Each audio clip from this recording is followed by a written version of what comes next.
Fadela Benamar-Koli a un don, celui de vous faire croire en vos rêves. Cette meneuse-née ne se laisse jamais abattre, et son cheval de bataille reste la culture sous toutes ses formes. Pour elle, rien n'est impossible, tant que le collectif joue à l'unisson. Elle se rappelle d'ailleurs comment le festival Arabesque a commencé.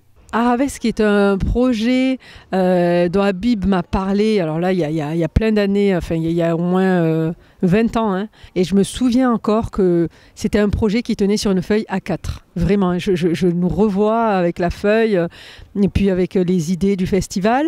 Et c'est né, je crois, de l'envie aussi d'une bande de copains de faire quelque chose pour la culture du monde arabe et pour faire découvrir toutes ces richesses. Il y a 15 ans débutait ainsi l'aventure Arabesque qui dorénavant s'étale sur 2 semaines et comprend autant de la musique, des contes, des expositions, mais aussi du cinéma. C'est vrai que je ne regarde pas trop dans le rétroviseur, mais oui, la première année, ça a été une journée. Aujourd'hui, on est sur 2 semaines. Déjà, en termes de temps, c'est quelque chose d'assez phénoménal. Donc oui, il y a une renommée qui a explosé.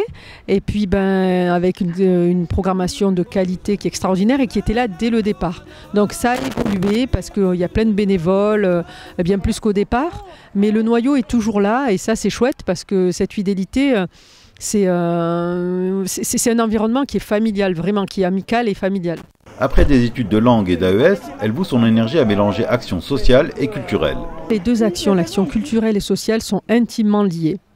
On est là pour dire à ceux qui pensent que ça n'est pas pour eux, qu'ils se trompent. Voilà, la culture, elle appartient à tous. C'est nous qui faisons cette culture aussi. Et... on se bat pour que les personnes qui n'osent pas rentrer dans les théâtres, n'osent pas rentrer dans des lieux prestigieux de culture, restent dans de la consommation de masse, puissent avoir accès aussi à des choses fines, de qualité. On essaie d'attiser leur curiosité et vraiment de faire tomber ces barrières mentales. Le travail qu'elle accomplit à Montpellier ne l'empêche pas de s'investir aussi dans son village natal. Une situation où elle trouve d'ailleurs des similitudes. Élue sur la liste de Gaël Lévesque et adjointe aux monuments et aux musées, elle se consacre tout au long de l'année à l'ODEV. On est isolé. L'ODEV est sur un territoire rural, donc il y a quand même quelques freins aussi. On n'a pas la même programmation que dans une grande ville. Ça, il faut le savoir.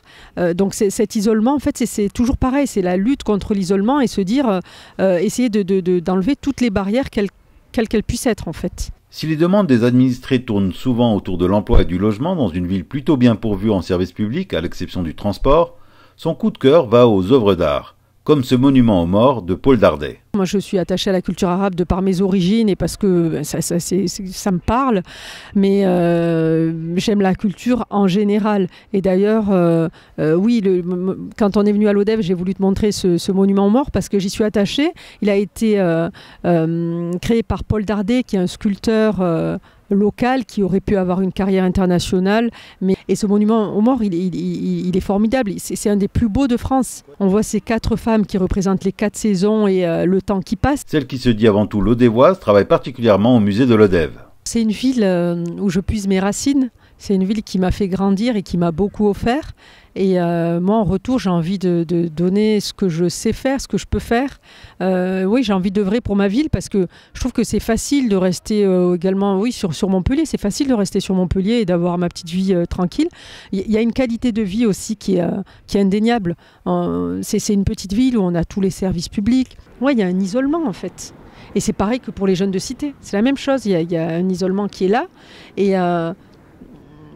après, c'est toujours pareil. Il y a, je crois, un gros travail de médiation. Il passe surtout par du personne à personne. Il faut pouvoir parler aux gens, leur dire regardez, voilà ce qu'il va y avoir. Ça peut vous intéresser, ça peut vous plaire. Ce travail-là, il faut le faire au quotidien. Moi, je me sens totalement lodévoise. J'y ai grandi déjà. Je connais beaucoup de familles on se voit au quotidien. C'est vraiment une ville à taille humaine, donc on croise les gens assez régulièrement.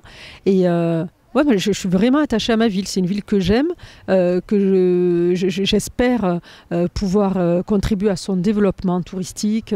Que ce soit dans sa vie associative, politique ou familiale, Fadela Benamar-Koli reste persuadée que la culture reste une richesse qu'il faut partager et donner à aimer.